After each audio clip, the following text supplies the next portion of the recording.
Hello and welcome back to the Cars Ireland YouTube channel. I'm Sinead McCann. And I'm Anthony Murphy. And I actually knew he was going to be here today because it's time for another twin test.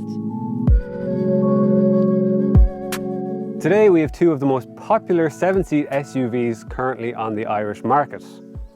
In the grey corner I have brought the Skoda Kodiaq. And in the white corner we have the Seat Tarraco. Two very mechanically similar cars, it must be said, born of the same bits and pieces from the Volkswagen Group.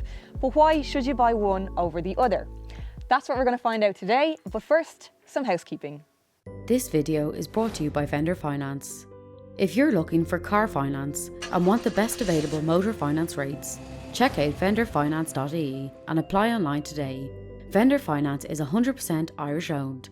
See the comment section for more details. Now before we go any further, we should just qualify that we have brought two of the top spec in each of our models. That's right, I've brought this sporty Sportline. And I've brought the sporty F4 model. F4? Yeah, because aggressive letters. They're two very sporty letters, they are. Sporty. I should also point out there is quite a big difference in price between these two particular models because of what's under the hood of this one, which is the top of the range 2 litre, 200 brake horsepower, 4-wheel drive DSG.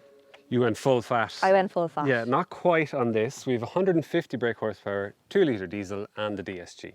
And that comes in at about 48 grand, a bit over. Okay, well mine is closer to 60 because of that. But if I was to put the same engine into my Sportline Kodiaq, then I think it comes in at a shade under 50, probably 49 or thereabouts. So a smidge more. If I copied your engine setup and 4-wheel drive and all that, about 58 as well. So similarly priced. There's really not much in it. No.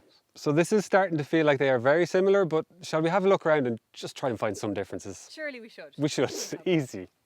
So, boot space, what have you got? 700 litres. 720. Ah, well. I have coast-to-coast lights. Damn, they're nice. They are nice. Have you got a space saver spare wheel? Do you know, I do, and it's such a nice treat. Have you got quick release lever things for the back seats? I do. Oh, very good. And hooks? 2 of them. Oh, I've only one. 12-volt charging socket.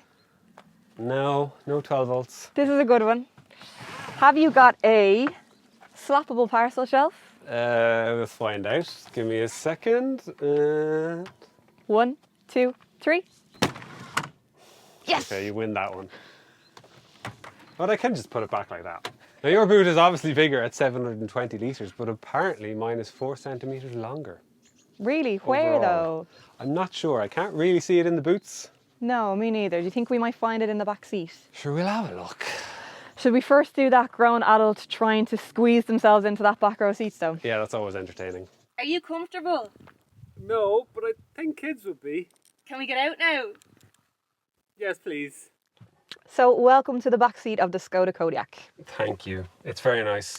How does it compare size-wise to the Tarraco? I don't think there's anything in it. I'm struggling to spot that 4 centimetres, and I really have loads of space, loads of legroom, loads of headroom. It is. It's Very one thing comfy. I'll have to give both cars. It is a spacious wagon. Yes, certainly is. Now, my tech is a bit better because I've noticed you only have a 12-volt charger down here. Oh, you have a USB in the back? Yeah, I have don't. USB, yeah. That's my one bugbear about It's this a bit back seat. frustrating, yeah.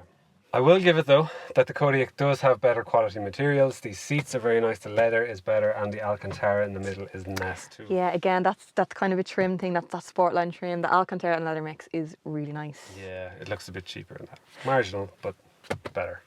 And one nice little touch I have spotted is the sunblind built into the door. Yes. It's always very handy. Absolutely love those things. Now they are part of an option pack. I think it's about 500 quid, and there's a few other bits. I think there's a little bin.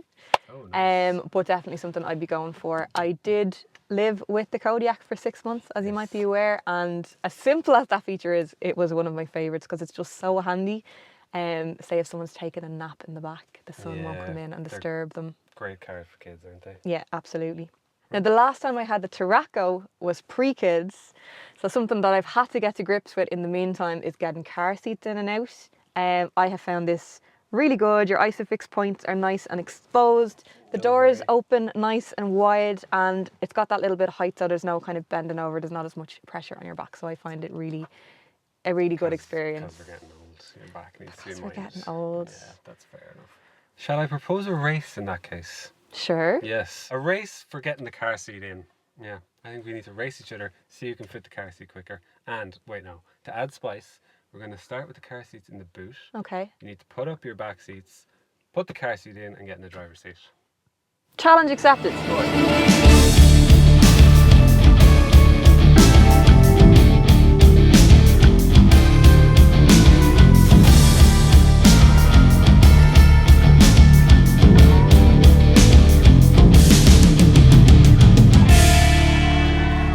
Well, Sinead, welcome to the back of the Tarraco.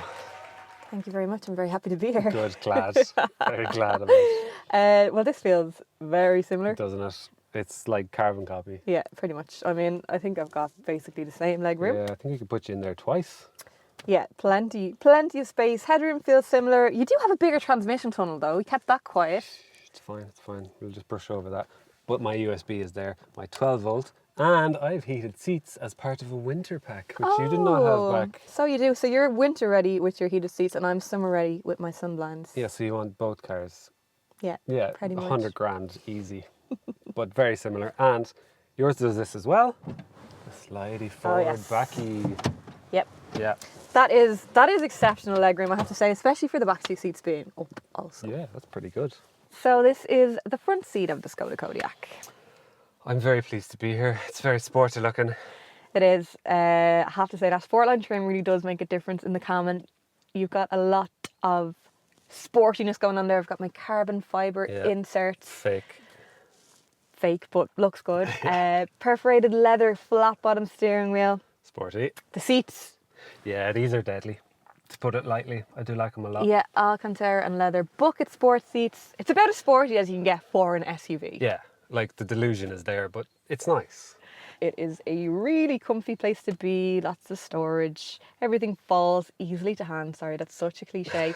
But we've got physical controls for the aircon down here. You love to see it. Little tick for that. You love to see it. This infotainment system, as I mentioned before, is not the best one that you can get in the Kodiaq. The best is that Columbus. I know I keep going on about it, but I really do like that Columbus navigation system. Okay. There's nothing wrong with this system. Like, it does everything you need it to do. But if you saw the two together, you'd know what I mean. The Columbus is a wow factor. If you saw it, you'd wanted it. You want it. I did see it, and I do You want it. So that's where my bit of conflict about the Sportline trim comes in, because as much as I love this sporty vibe, I wouldn't be comfortable paying the €50,000 entry price for the Sportline and then having to spend another, €1,000 or €2,000 in extras. Without your sat nav even, and you get just that frustrating screen. Exactly. Even sat nav is an option.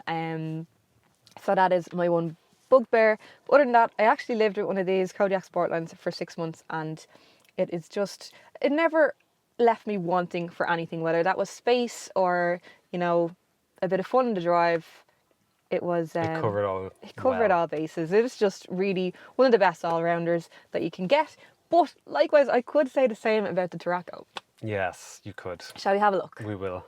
Right, Sinead, welcome to the front of the Tarraco. What do you reckon? Nice, I like it. It is, again, it feels similar size-wise. I think it's still sporty, but it's got a slightly different vibe. Like, I see they've gone for this more sophisticated brushed chrome as opposed to fakey carbon stuff. And it's brighter for that reason.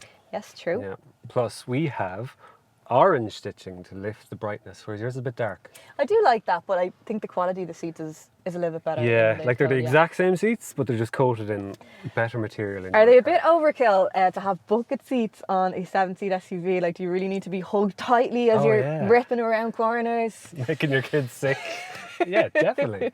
Everyone needs that. Like, just tearing along. Oh, I suppose they're a bit of fun. They are. They're nice and they're comfortable and they hold you well. I like your steering wheel. Yeah, do you know what? It's fine. After seeing yours, it's not as nice. Some of the materials aren't as good. It's not quite as classy. I see what you mean. I like my little chrome finish these on are the... plasticky and a bit cheaper. You can sense it there. But it's still sporty and orange stitching. Orange. Talk to me about your infotainment. And sorry, first of all, what are you listening to? Oasis. Oasis. What's the story, Morning Glory? No? Blur. No. All right. Moving on.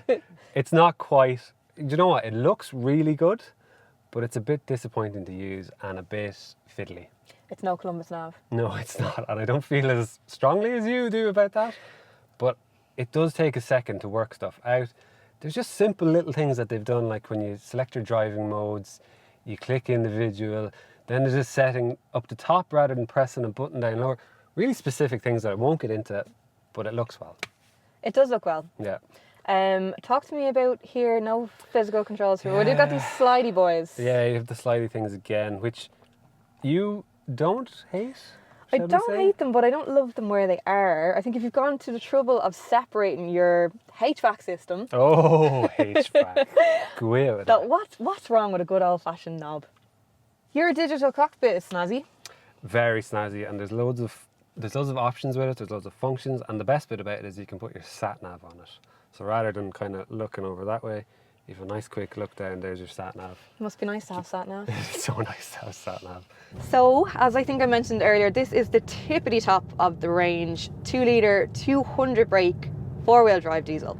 Bells and whistles. All the bells and whistles. And while I do enjoy that bit of extra power, it wouldn't be my personal choice now, mainly because I don't need a 4-wheel drive. And I think the premium is quite large and it does affect your fuel economy. And the fact that I live in the suburbs, I just don't need it. It's Now, total overkill. it is.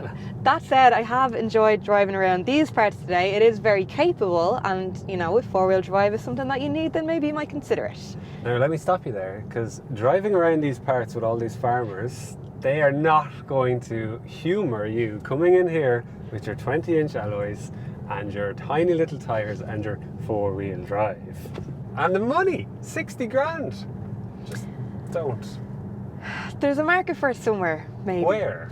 I honestly don't know. No, look, I take your point and I agree. As I said, my pick of the bunch would probably be that 2 litre standard 150 TDI. I think it suits the car. I think it's all the car you need.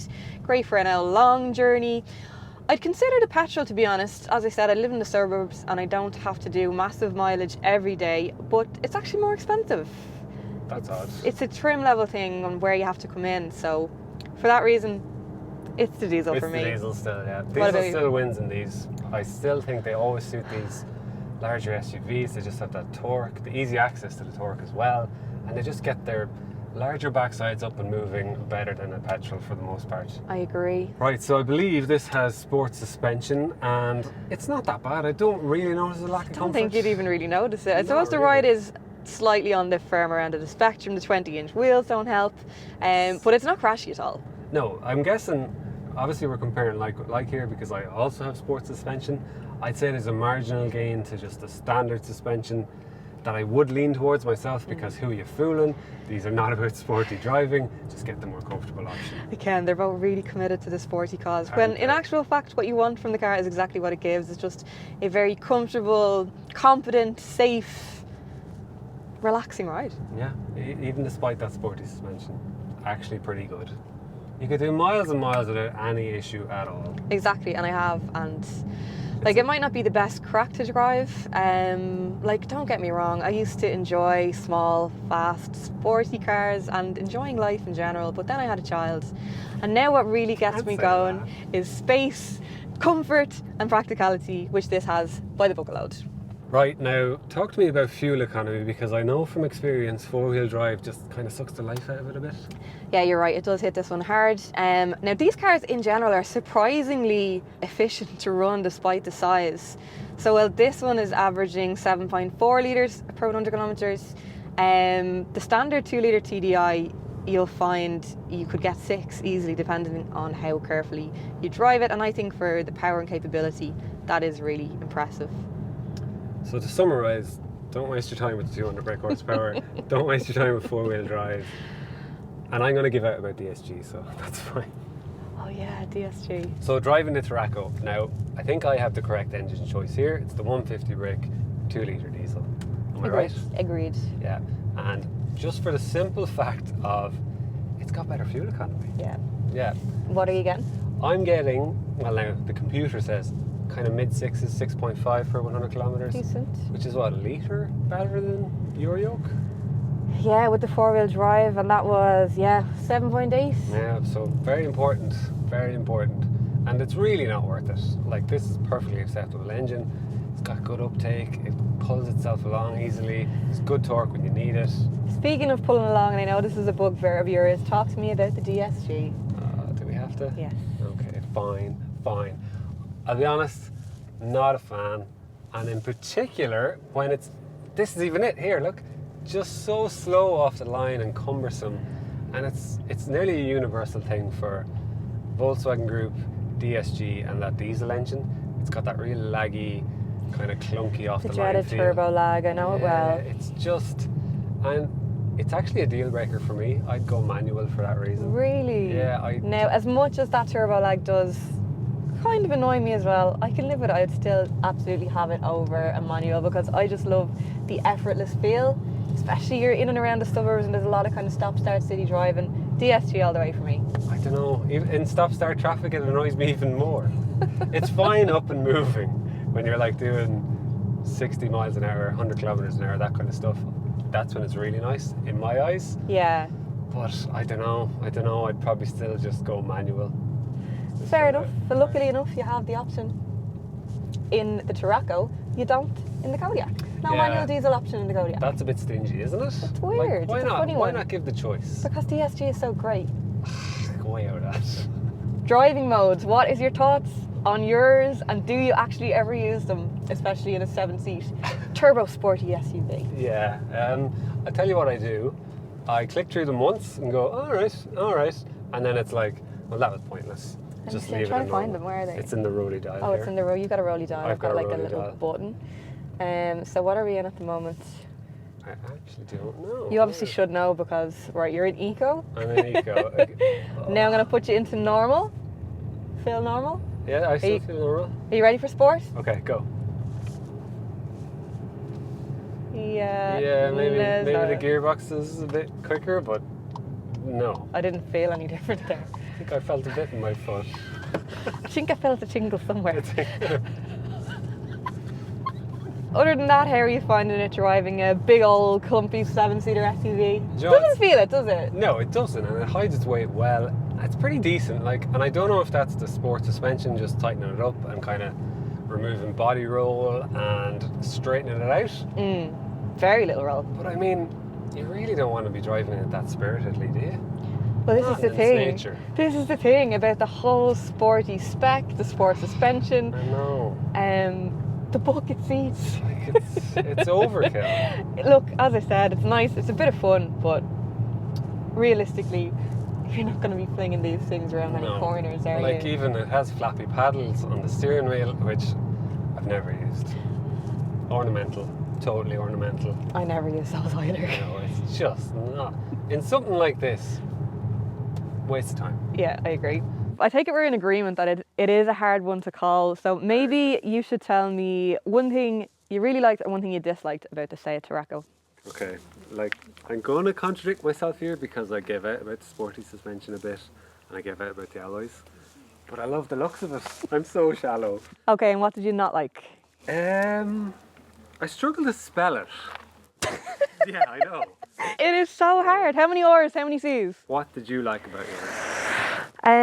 The thing I like best about the Kodiaq, aside from what a great all-around practical package that it is that there is a piece of rubber in the front cup holder which allows you to open a bottle one-handed. Wow. What I disliked about the Kodiaq is the way that the trim formation sort of forces you to choose between style and substance when I want both. Yeah, fair enough. So we all know how these things conclude. You have to pick a winner because that's the way it goes. You do, and in a move that will be of no surprise to anybody, I'm picking the Kodiaq. I think the kicker for me is the kind of image, even though like I know I've got a really premium top of the line car here with all the bells and whistles and a fairly hefty price tag, my neighbours don't necessarily know that. They're not going to begrudge me. People are still going to let me out in traffic. Yeah, you're just a Skoda. So I'm just a Skoda. Yeah, fair enough. Just a 60 grand Skoda. Personally, still going Tarraco, purely based on looks. Really? Prefer the look of it over that, yeah. Fair enough. Yeah, that's it really. Thank you very much for watching this far. We hope you found it interesting. Please do like, share, subscribe, and join us again next week for more useful shenanigans. Really useful content, he means.